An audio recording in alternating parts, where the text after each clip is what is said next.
നമ്മൾ ഓരോ കേക്കുകൾ ചെയ്യുമ്പോഴാണ് നമുക്ക് അറിയാത്തതായ പല കാർട്ടൂൺ തീമുകളുടെ പേരുകൾ കേൾക്കുന്നത് തന്നെ.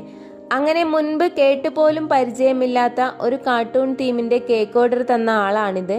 മുൻപ് ആൾക്ക് ലിറ്റിൽ പെസന്റ് എന്നൊരു കാർട്ടൂൺ തീമാണ് ഇഷ്ടമെങ്കിൽ ആൾക്കിന്ന് മുമ്പത്തെ കാർട്ടൂൺ തീം മാറി സ്പൈഡർമാൻ തീമിലേക്കാണ് ഇഷ്ടം. അവ്യയമാനേവിന്റെ 4th ബർത്ത്ഡേക്ക് വേണ്ടി ചെയ്തെടുത്തൊരു ചോക്ലേറ്റ് കേക്കാണിത്. 1.5 kg വരുന്നൊരു ഈ ഒരു കേക്ക് 8 ഇഞ്ച് പാനിൽ 5 ലേയേഴ്സ് ആയിട്ടാണ് ചെയ്തെടുത്തത്. ആൾക്ക് കൂടുതൽ ഹൈറ്റിലുള്ള കേക്ക് വേണ്ട, പക്ഷേ അത്യാവശ്യം ഹൈറ്റും വേണം, എന്നാൽ കേക്കിന് നല്ല വലിപ്പവും വേണം. അങ്ങനെ നോക്കിയപ്പോൾ 8 ഇഞ്ച് പാൻ ആയിരുന്നു കറക്റ്റ്. കേക്കിൽ കംപ്ലീറ്റ് ആയിട്ട് പ്രിന്റ് ആണ് വെച്ച് കൊടുത്തിരിക്കുന്നത്. അപ്പോൾ കേക്കിന്റെ ഫൈനൽ ലുക്ക് ഇഷ്ടമായാൽ ചാനലൊന്ന് സബ്സ്ക്രൈബ് ചെയ്തേക്കണേ.